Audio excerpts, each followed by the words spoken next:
Hoje é uma aula introdutória lançando as bases históricas e teológicas. Segunda aula, as 4 principais correntes teológicas e escatológicas.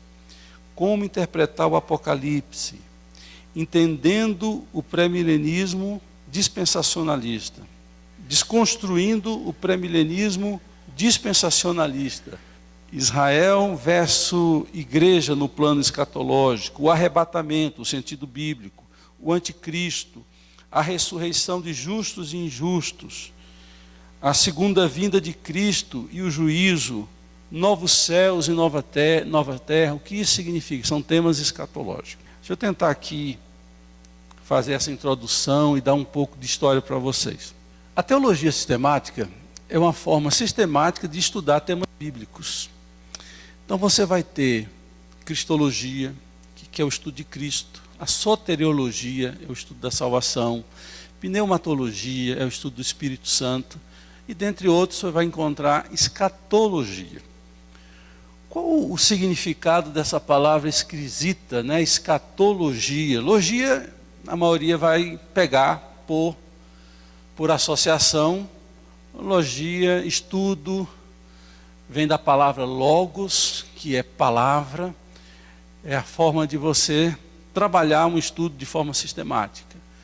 Escatô, vem da palavra grega isatô, que significa últimas coisas. A escatologia vai estudar quais são os acontecimentos que sinalizam, que precedem a vinda de Cristo, a segunda vinda de Cristo. E o que vai acontecer na vinda de Cristo? Quais são os eventos? Quando Jesus voltar, o que vai acontecer? O que ele veio fazer na volta dele? Vocês vão descobrir, à medida que a gente for aprofundando o tema, que algumas escolas que estudam a escatologia têm pensamentos muito diferentes com respeito a esses acontecimentos. É bem verdade que nós temos alguns pontos em comuns, algumas ideias similares. Por exemplo, todas dizem que Jesus voltará.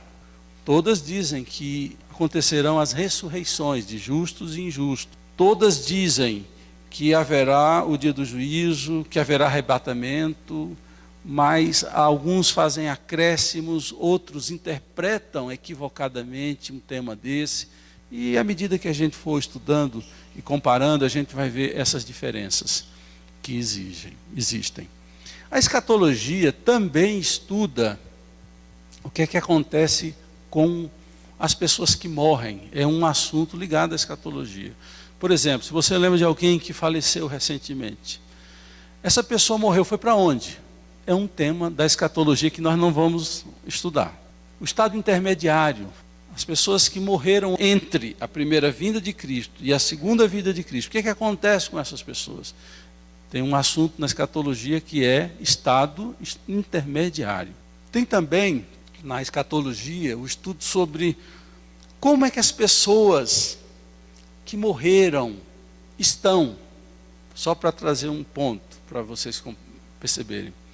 Os adventistas do sétimo dia dizem que quando alguém morre, esse alguém entra no sono da alma. Ele está em estado de inconsciência depois da sua morte. E ele só vai voltar ao seu estado de consciência na segunda vinda de Cristo. Eles chamam isso do sono da alma. Nós já entendemos que não, que a alma não está dormindo esperando Jesus voltar para que ele acorde do sono. A gente entende que há um estado de consciência. Quando Jesus fala, ainda hoje estarás comigo no paraíso, está dizendo, vai estar já experimentando as promessas que eu fiz para você. Quando Lucas 16, Jesus conta a história do rico e o Lázaro, conta a história depois que eles morrem, o que acontece? Eles conversam, eles têm consciência, eles reconhecem outras pessoas. E é uma história após a morte. Então isso é tudo escatologia, mas nós vamos enfocar somente o aspecto ligado aos acontecimentos que precederão a vinda de Cristo, o que acontecerá no dia da vinda de Cristo e o que acontecerá depois do dia da vinda de Cristo. Praticamente isso. E essas escolas têm suas formas diferentes de pensar. Deixa eu colocar outra coisa importante. Qual é a obra de Cristo? O que é que Jesus veio fazer? Alguns diriam, Jesus veio morrer por nós. Essa é parte da obra de Cristo. Se a gente fosse pensar na obra de Cristo como um todo, nós poderíamos levantar alguns pontos que compõem a obra de Cristo. E dessa forma a gente pode dizer que boa parte da obra que ele veio fazer ele já cumpriu e outra parte ele ainda não cumpriu. Nós podemos dizer que compõe a obra que Jesus veio fazer na terra. Primeiro, ele veio nos representar, e aí entra o nascimento. Jesus nasce como homem para ser representante de homens. Então ele será o segundo Adão, a Bíblia fala isso em 2 Coríntios, que Jesus é o segundo Adão. O que o primeiro Adão não conseguiu, Jesus veio para fazer. Então ele nasce, homem, para representar homem. É o primeiro ato da obra de Cristo, se fazer semelhante a homem, está em condições de representar o homem sendo homem. Segundo, ele veio passar por provas. E essas provas de obediência, a Bíblia vai dizer que ao final Jesus passou por tudo, como qualquer homem passa, todas as tentações, para ser provado e assim fazer o que o primeiro Adão não fez. Adão, ele era representante da raça humana e na prova da obediência ele foi reprovado. Então era necessário que um segundo homem viesse, e é Jesus esse segundo homem, em condições de representar o homem, passasse pela prova de Adão, de testes de obediência, sem pecar, e Jesus faz isso claramente. E você vai encontrar Paulo, o autor aos Hebreus, dizendo que não foi encontrado nele pecado algum. Isso é uma obra. Jesus passou na prova que Adão não passou. Então a primeira obra foi a condição de nos representar sendo homem. Segundo, passar pela prova e não ter pecado. Jesus, então, quando você lê que foi levado para o deserto e ali foi tentado, depois de 40 dias, 40 noites foi tentado e venceu todas as provas, ali fazia parte do plano de testes para que ele fosse o segundo Adão e fizesse o inverso. Se o primeiro Adão trouxe morte, o segundo Adão traria vida. Ele precisaria, então, vencer todas as tentações sem pecado para fazer a obra para a qual ele veio. Então, duas nós já identificamos. Qual é a terceira? Ele veio morrer por nós. Essa morte foi adquirida por Adão. Por um homem entrou a morte. Romanos, ele é rico e fato nesse tema. E Romanos vai fazer essa comparação muito clara de como a morte entrou no mundo dos filhos de Deus, daqueles que foram criados à imagem de Deus, por Adão. E não há como tirar os efeitos da condenação de Adão por decreto. Tem que se cumprir a sentença. E qual era a sentença? A morte. No dia que comerdes desse fruto, certamente morrerás. Essa era a lei. O homem desobedece à lei e as consequências da lei vêm sobre ele. Ele come o fruto proibido. E dali, Adão e todos os seus descendentes são, por assim dizer, impregnados ou infectados pelo vírus da morte, que na teologia a gente chama de pecado original, a natureza pecaminosa. O homem desconfigura do plano original, ele agora é mais propenso ao mal do que ao bem. Existe uma natureza maldosa, maligna no seu coração, que a Bíblia chama de carne, é outro termo que Paulo usa para essa natureza pecaminosa. E ele está morto nos seus delitos e pecados. Paulo em Efésios vai deixar claro isso. Não tem jeito para ele. A não ser que alguém que nasça enviado por Deus, e Jesus tem essa qualidade, que venha e seja representante desse homem. Alguém perfeito. Jesus foi tentado, não pecou, por isso está dentro do critério. E que pague a conta dele, do homem que ele veio representar. Por isso que é necessário que Jesus morra. Não tinha como Jesus nos salvar sem a morte. E eu vou dizer algo aqui, lá na frente vai fazer sentido quando a gente estiver estudando escatologia. Jesus veio para morrer. A morte não foi um acaso. A morte era um plano. Parece óbvio isso, não parece? Mas depois vocês vão entender que os dispensacionalistas dizem que Jesus veio implantar um reino entre os judeus. Como os que eram seus não receberam, entrou o plano B. E qual é o plano B? A criação da igreja, e Jesus então vai para os gentios, e Israel fica em stand-by. Mas o plano era vir implantar um reino na terra por meio de Israel, e porque os judeus rejeitaram, entrou em ação um plano B.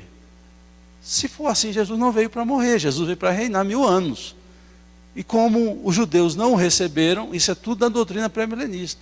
Aí Jesus então teve que subir aos céus, estender a sua graça aos gentios, mas haverá um período de 7 anos, aí a doutrina pré-milenista que diz isso.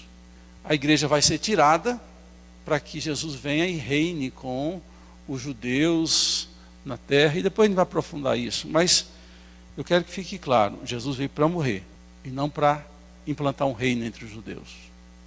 Guarde isso, lá na frente você vai entender mais. Então Jesus se faz homem, Jesus vence a prova por meio da obediência, Jesus morre, e ao morrer ele paga a conta, e pela fé nós somos salvos porque alguém pagou a conta. Depois disso Jesus sobe aos céus, um termo teológico, ele é assunto aos céus, e está sentado à direita de Deus Pai. E isso no capítulo 2 de Filipenses é descrito de uma forma bem clara. Vai dizer que ele se encarnou, tende em vós o mesmo sentimento que houve em Cristo Jesus, o mesmo sendo Deus, não usou por usurpação, ser igual a Deus, antes se humilhou, tomou forma de homem, morreu tal, e agora está sentado à direita de Deus Pai. Então ele é exaltado, é o estado da exaltação de Jesus, reinando no céu e a igreja reinando na terra. Guarde isso, que lá na frente você vai entender. Nós dizemos que Jesus já reina à direita do Pai, desde o dia que ele foi assunto aos céus, e a sua igreja já reina na terra. O reino de Deus foi implantado, porque o reino de Deus não era para o judeu, era para todos que crescem. Isso é um ponto fundamental, que depois que formos comparar, vocês vão ver que faz toda uma diferença no estudo escatológico das escolas. Então Jesus já reina, ele está reinando, isso é uma parte da obra de Jesus. Pulei um aí. Depois que ele morre, antes de reinar, ele desce ao Hades. Está no credo apostólico, e está na Bíblia, dizendo que ele desce ao Hades para pregar a espírito em prisão, para decretar vitória lá no inferno e tomar as chaves da morte. Então, isso é um ato também da obra de Jesus. Depois que ele morre, ele vai lá ao Hades, desce ao Hades, e ali decreta a vitória que ele havia conquistado na cruz. Só depois ele é assunto aos céus. E qual é a última parte da obra que Jesus veio fazer? Voltar para buscar a sua igreja. Note que essa parte ainda não se cumpriu. Desde que Jesus foi assunto aos céus, ele promete voltar. Ele diz assim: eu vou para preparar lugar, e depois que eu preparar lugar, eu voltarei. E você, quando lê a Bíblia, vai perceber que desde a igreja de Jerusalém, Atos dos Apóstolos, as cartas apostólicas, em especial 1ª e 2ª Tessalonicenses, você vai encontrar o tema volta de Cristo, a necessidade de nos prepararmos para a volta de Cristo. Então é o último ponto da obra de Cristo, aí ele vai culminar a sua obra, e só falta esse evento. Outro ponto importante a se dizer a essa altura, de forma introdutória, é que agora com as declarações do Trump, de que quer mudar para Jerusalém a embaixada dos Estados Unidos, aí você vai encontrar na internet muita gente dizendo: agora sim, agora os sinais apontam que o templo vai ser reconstruído, que Jesus vai voltar, o anticristo vai se levantar e Jesus vai voltar. É por isso que a gente tem que estudar mais, porque o negócio é bagunçado. Bom, eu vou sempre estar falando de dispensacionalismo, o pré-milenismo dispensacionalista, ou dispensação, ou as dispensações. Vamos lá. Eu vou só colocar aqui a título de ilustração. Não fique apavorado se você não estiver entendendo muito. Com o passar das aulas, a gente vai sempre estar relacionando. Existe uma palavra que é muito importante no estudo da escatologia, a palavra milênio. Onde é que aparece a palavra milênio na Bíblia? Apocalipse capítulo 20. Você sabia que só em Apocalipse capítulo 20 aparece a palavra milênio? Única e exclusivamente. E aí que está o problema?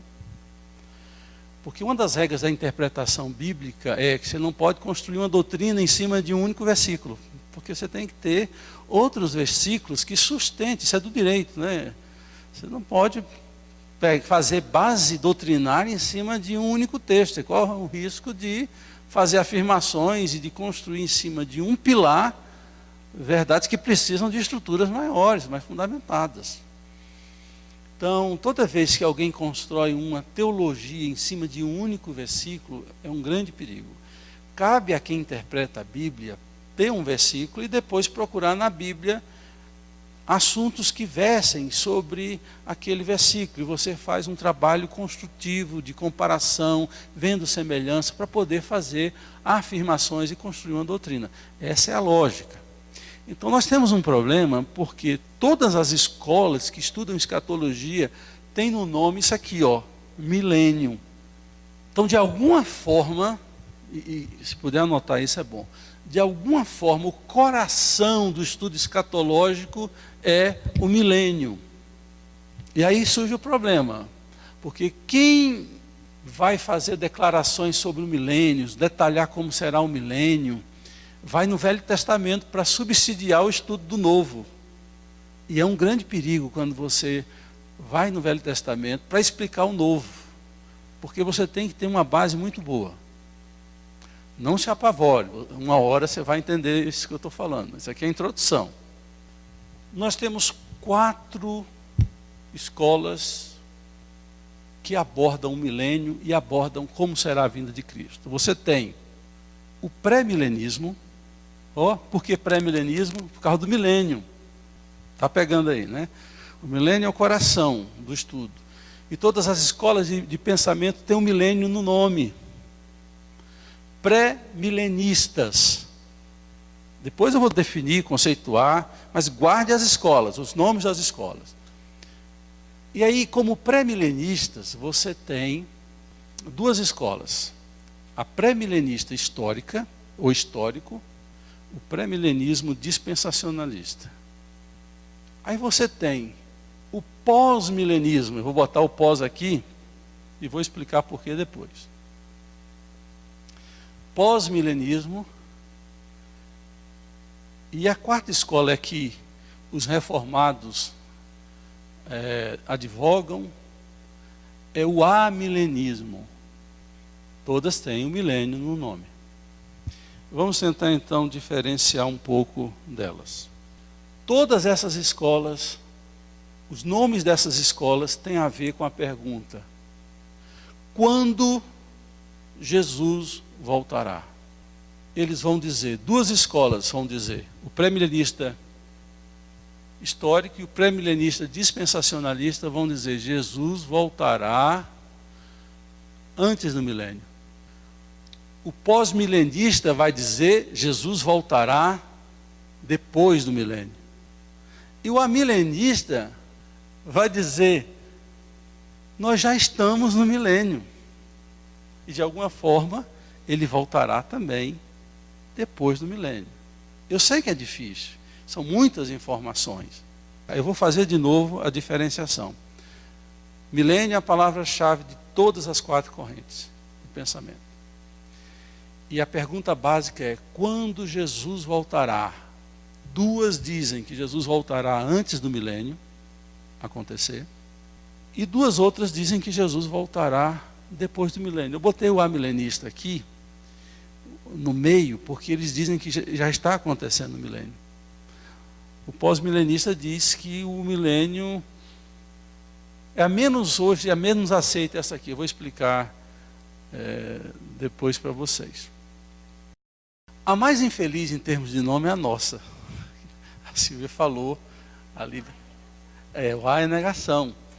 E ela tem um nome muito complicado, porque ela diz, não há milênio. De alguma forma, o termo amilenista, o A, está dizendo não há milênio. Mas não é isso que o termo amilenista quer propor. O termo amilenista quer dizer não há um milênio literal. Os 144 mil não é um número exato. É uma multiplicação de sentidos. O 1000 não é literal. O 1000 é um número que significa um tempo que não pode se contar. Quer ver um erro que as pessoas cometem? 666. Aí, se você for ler o que tem de interpretação de 666, 6 é o número do homem, 7 é o número de Deus. 6 é o número da imperfeição, 7 é o número da perfeição. Por que 666, imperfeito, imperfeito, 3 vezes?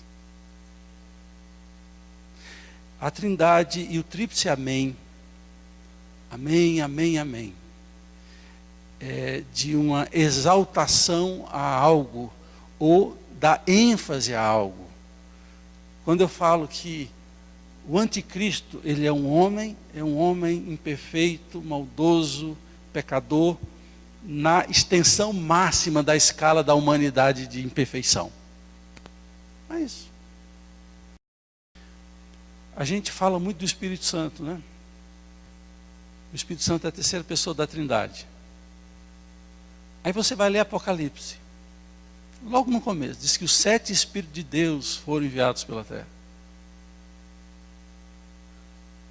Uai, o Espírito Santo não é uma pessoa, agora viraram 7? Não, ali é uma simbologia.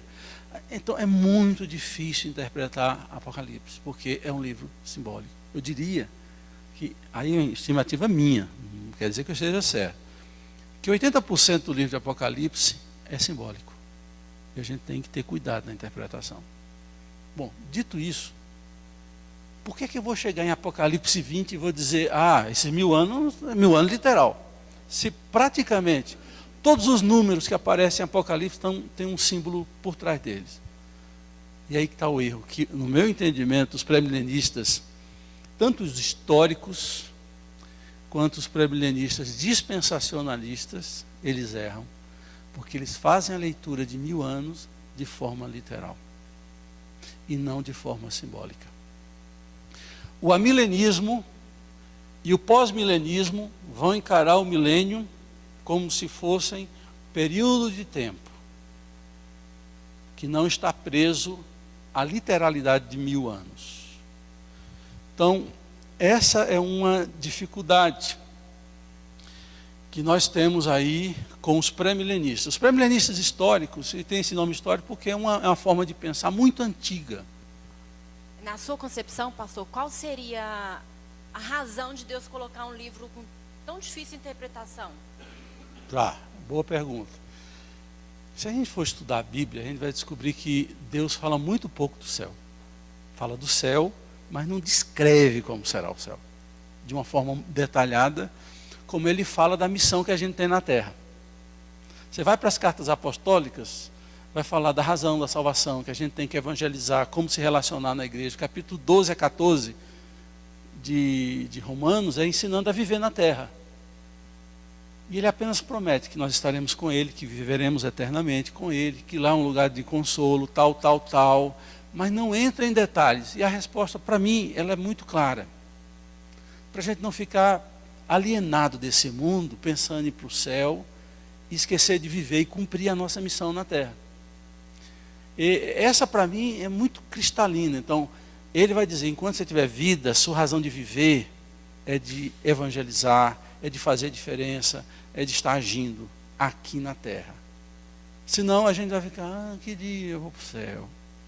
E a gente vai ficar paralisado, sem fazer a nossa missão, pensando no final, na hora que eu vou para o céu.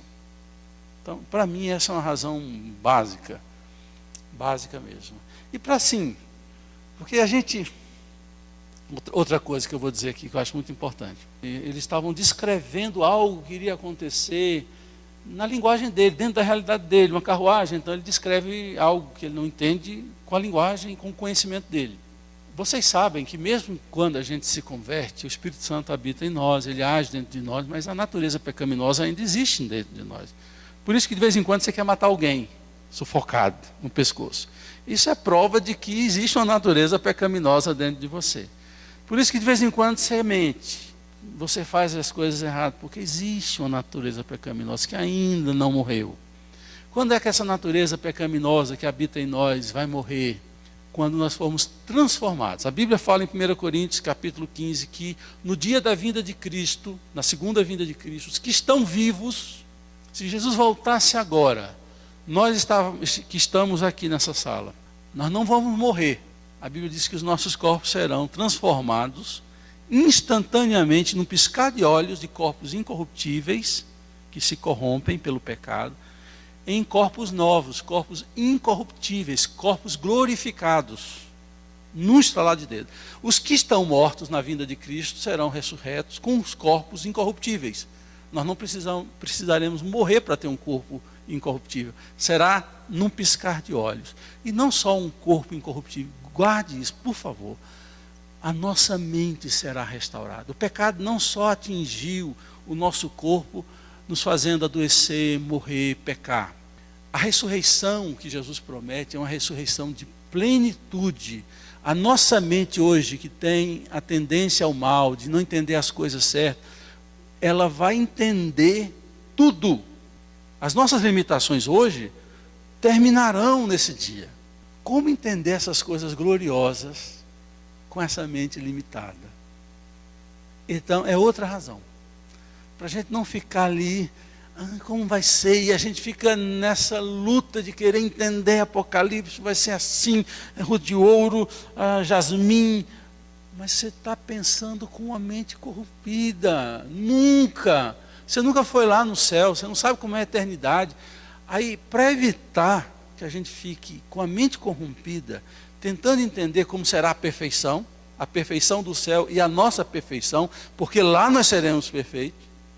A nossa mente vai estar numa perfeição para entender e pensar. E outra razão é essa, para a gente não ficar também loucubrando em coisas que a gente não tem condições de entender. Então, aí, no meu entendimento, reside o problema do milênio nessa grande dificuldade. Os pré-milenistas, tanto os históricos quanto os dispensacionalistas, vão dizer que o milênio é literal. São 1000 anos assim, um atrás do outro, carreirinha. O amilenista e o pós-milenista, eles vão dizer, não. É um número simbólico. Não é um número literal. A gente vai aprofundar isso depois. O grande problema que nós temos aí no desenvolvimento histórico dessas doutrinas, são 4, é que essas 3 são antigas. No segundo século era mais essa, o pré-milenista. Os nossos pais da igreja lá atrás acreditavam que era literal. Mas com o tempo as igrejas, estudando a Bíblia, viram que tende a ser mais simbólico os 1000 anos do que literal. Você sabe quando é que surge o movimento pré-milenista dispensacionalista? Em torno de 1865. E em 1914, 15, um pastor escreve uma Bíblia, que até hoje é muito famosa, Bíblia de Scofield, tem no Brasil, tem edições, parecido com a Bíblia de Genebra, né? Com aquelas notas de rodapé, explicação. É uma Bíblia dispensacionalista. Pasmem, a Bíblia anotada. Alguém tem a Bíblia anotada aí? Bíblia anotada. É de um dispensacionalista. Tem coisas boas nela, mas quando ele fala de escatologia, ele representa a escola dispensacionalista. A Valnice Milhomes é uma pregadora da doutrina pré-milenista dispensacionalista. Os livros e filmes deixados para trás é uma forma de explicar a doutrina pré-milenista dispensacionalista. São 6, 7 livros da série. É uma forma de dizer como será o fim na doutrina pré-milenista dispensacionalista. Então, ela surge em 1865, ou seja, por que a igreja cristã nunca havia descoberto isso, hein? Só agora, em 1865, é descoberto como uma grande verdade. E os defensores dessas doutrinas não têm a honestidade intelectual. E eu vou me explicar quando eu falo isso. Eu acho que a honestidade intelectual é você dizer, eu penso isso, mas tem essas outras formas aqui. Normalmente, as igrejas que advogam o pré-milenismo dispensacionalista, eles vão pregar o esquema dispensacionalista. Em uma das aulas nós vamos colocar o esquema dispensacionalista. Você vai ficar assim, puxa, é muito legal. Sim, é muito legal, mas a questão é, tem base bíblica? É a questão que se levanta. Ela surge em 1865, nesse contexto. O que estava acontecendo nos Estados Unidos nessa época? Estavam acontecendo duas coisas muito especiais. Uma muito sofrida e dolorosa e uma outra muito alegre. A Guerra da Secessão. A Guerra da Secessão vai acontecer dentro de um período histórico que esses movimentos eclodem. A igreja no Brasil surge nesse momento. Por quê? Havia a Guerra Civil. Antes da Guerra Civil e durante a Guerra Civil Americana, que também é chamada Guerra da Secessão, houve um grande avivamento nos Estados Unidos. Um grande mover de Deus. É extraordinário. Quando você estuda os avivamentos nos Estados Unidos antes e durante a Guerra da Secessão. Muitas pessoas se convertem. Mas milhares de pessoas. Era algo assim, leiam, procurem. Avivamento dos americanos. Você vai ter dois grandes avivamentos americanos. Um perto da independência dos Estados Unidos e um antes da Guerra da Secessão. As igrejas presbiterianas nessa época foram pelo mundo inteiro abrindo novas igrejas. Missões explodiu nos Estados Unidos. A igreja chega aqui, a igreja presbiteriana chega no Brasil em 1859. 12 de agosto de 1859. Fruto desse grande avivamento. Vai para o Chile, vai para o Líbano, vai para o Egito. A igreja presbiteriana se expandiu, interessante, uma guerra acontecendo, milhares de americanos morrendo e Deus agindo poderosamente. E também nesse momento surgem os testemunhos de Jeová e os adventistas. Sobretudo esses dois movimentos surgem com a temática vinda de Cristo. Qual é também um termo teológico para a vinda de Cristo? Quando você for ler os documentos teológicos mais antigos, hoje nem tanto, mas ainda se fala pouco. Vai se referir à vinda de Cristo como o advento. O que é o advento? É a vinda. Alguma associação com adventistas? Toda. O que significa adventistas do sétimo dia? Na literalidade, Jesus vai voltar, o advento de Jesus vai ser no sétimo dia, no sábado. Então já começa aí com um problema, né? Já está marcando um dia. Não foi um dia específico, mas é um sábado. Então vocês que vêm para a igreja domingo, vocês vigiem no sábado. Eles marcaram a data. E guarde isso aí que eu vou construir algo muito importante que os pré-milenistas dispensacionalistas vão usar na elaboração da doutrina que eles criaram. Que eles marcaram literalmente a vinda de Cristo, dia, mês e ano. Não só eles, mas os testemunhos de Jeová também. Em 1914, eles marcaram a vinda de Cristo. Os testemunhos de Jeová marcaram a vinda de Cristo. O Russell, né, marcou, e Jesus não veio. Mas não, errei aqui um cálculo, mas vai vir tal, marcou de novo outra data. Os adventistas também marcaram, se não me engano, 3 vezes. Dia, hora e data. Porque, gente, preste atenção, não precisa ir muito longe.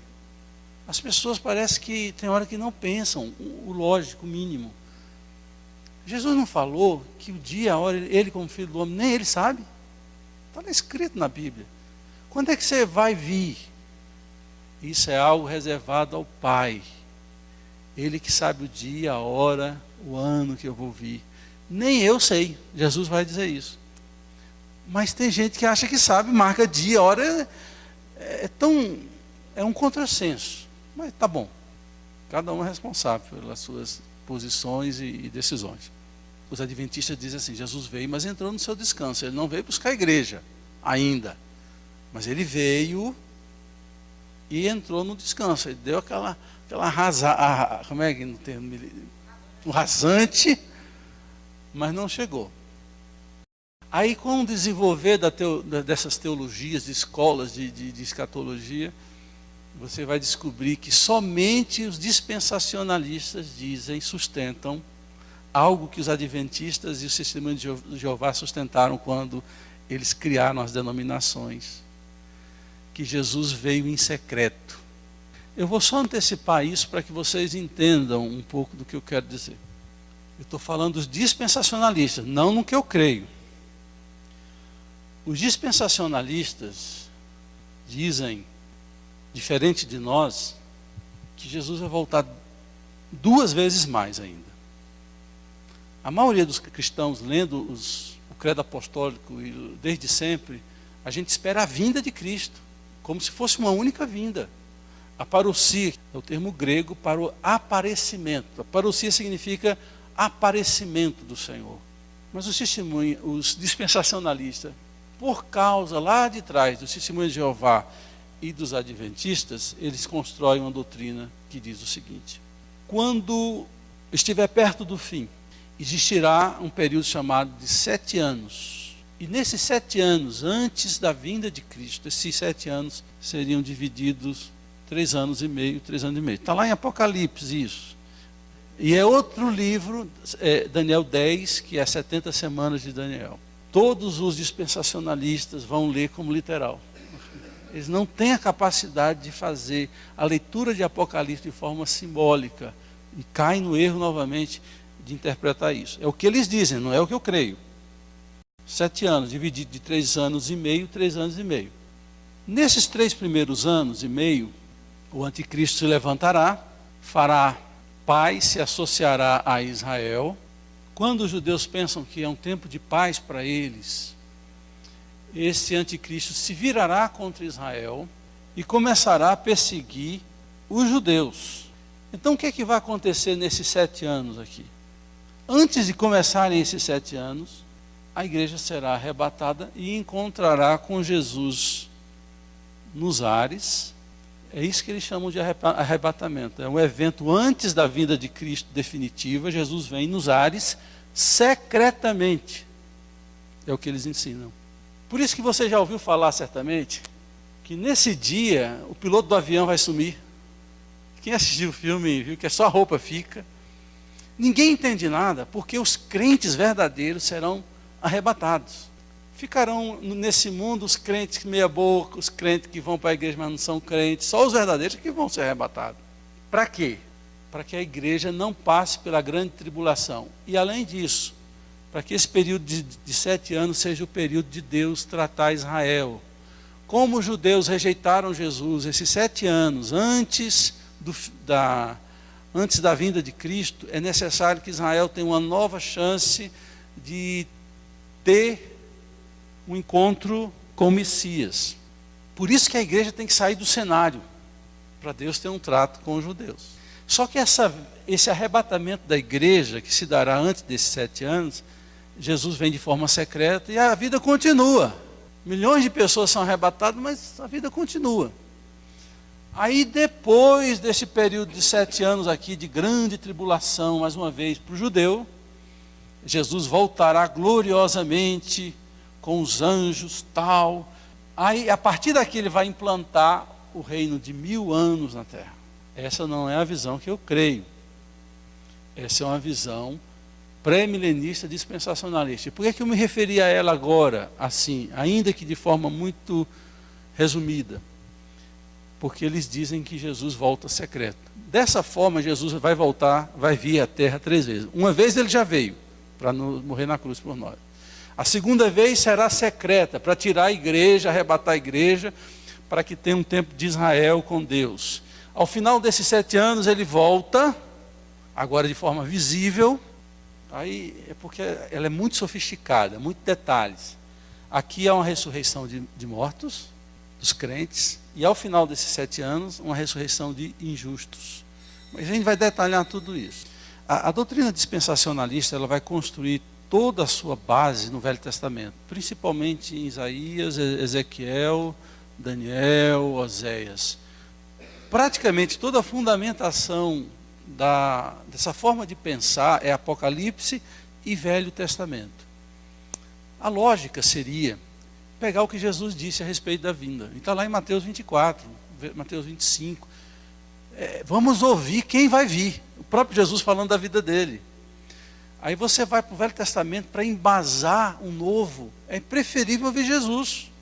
É preferível ler 1 Tessalonicenses, 2 Tessalonicenses, que são livros que não precisam de interpretação.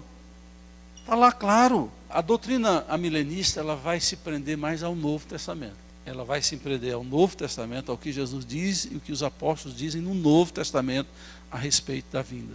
E vai trabalhar o método do Apocalipse não literal, mas simbólico. E também trabalhar as profecias do Velho Testamento não literais, mas simbólicas. É outra coisa. Os pré-milenistas, eles tendem a interpretar Apocalipse literal e as profecias também literal. Qual o problema? É o problema que os judeus enfrentam até hoje. Eu vou me explicar. Por que os judeus não receberam Jesus como Salvador? Porque eles interpretam as profecias bíblicas como literal. O próprio João Batista que diz, eis o Cordeiro de Deus que tira o pecado do mundo, passou um tempo, ele está preso, assim, mas não está acontecendo como a gente pensava.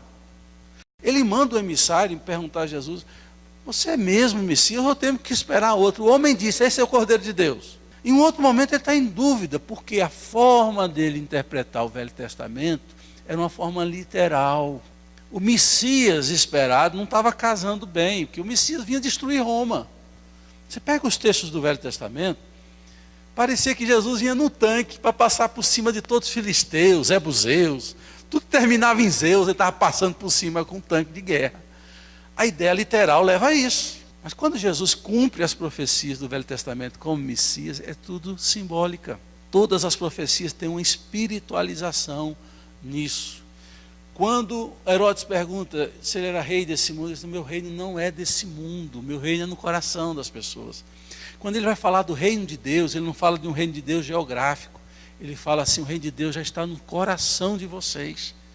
Então Jesus vai falar de um reinado, sobretudo no coração e não numa terra. É o reino de Deus dentro e as ações externas fazendo um reino de Deus chegando à terra. Aí é que está o problema. Eles sempre fazem uma leitura literal. Mateus é um livro muito importante para a gente entender isso. Mateus é um livro que tem como finalidade convencer o judeu que Jesus era o Messias. Só em Mateus você vai encontrar, e aí eu vou tentar acertar, não sei se eu vou conseguir, mas eu acho que é mais de 20 vezes que 20 textos do Velho Testamento são citados. E Mateus tem uma formulação muito comum. E isto aconteceu para que se cumprisse o que foi dito pelo profeta tal. Aí você pega a profecia do Velho Testamento e diz, não é tão assim não, boi. Como é que se cumpriu? Mas se eu pegar no pé da letra, ainda não se cumpriu isso. Faça o exercício. Pegue Mateus e vá. Toda vez que Mateus diz assim, isso aconteceu para que se cumprisse o texto do Velho Testamento. Você vai ver que sempre é uma interpretação simbólica e não literal. Os judeus ainda esperam o Messias porque eles não conseguem ver os textos do Velho Testamento sendo cumpridos espiritualmente. Alguns são, claro, Jesus nasceria em Belém, é claro, e se cumpriu. Que Jesus fugiria para o Egito, se cumpriu. E vários outros textos, mas outros são simbólicos. Aí você vai entender, a razão da recusa dos judeus é porque eles estavam interpretando o Velho Testamento literal.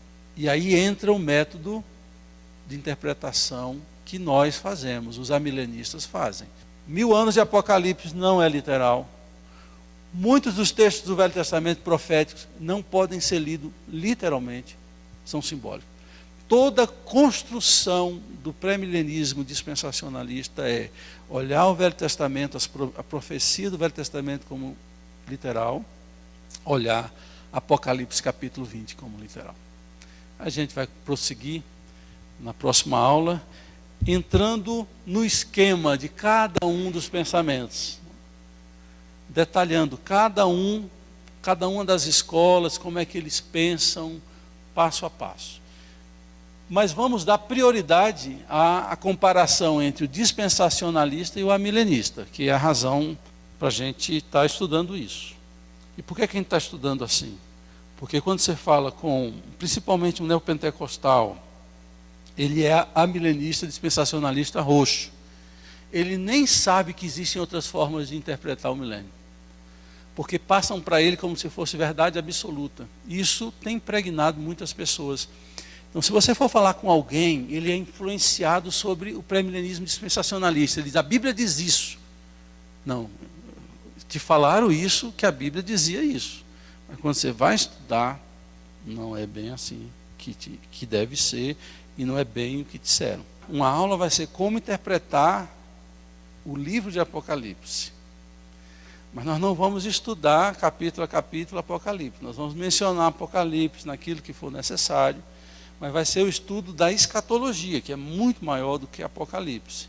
Porque se a gente fosse estudar Apocalipse, seria um outro assunto, outra classe, e a gente quer, sobretudo, fazer a comparação do esquema do pensamento pré-milenista dispensacionalista e o amilenismo.